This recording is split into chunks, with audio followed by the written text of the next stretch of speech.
এই দেখো পুরো চোখটা পুরোটা একদম ফাঁকা, কোথাও কিছু নেই, কিন্তু মাঠের মাঝখানে একটা টিউবওয়েল গাছ, অবশ্যই সেটা মানবিকতার কাজ। আর এখানে মাঠে যারা আছে সবাই পানি খায়, কিন্তু সমস্যা হলো একটাই, এই যে দেখতে পাচ্ছেন এগুলা হরেক রকম বিষের বোতল।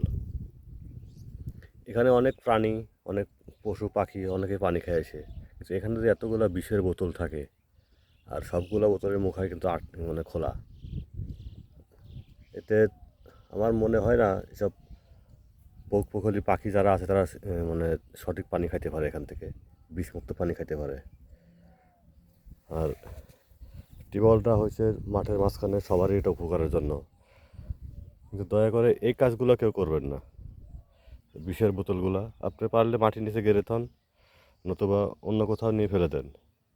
এখানে সবাই পানি পান করে, কিন্তু এখানে এইসব বিষের বোতলগুলো রাখা কতটুকু যৌক্তিক আপনারাই বলবেন।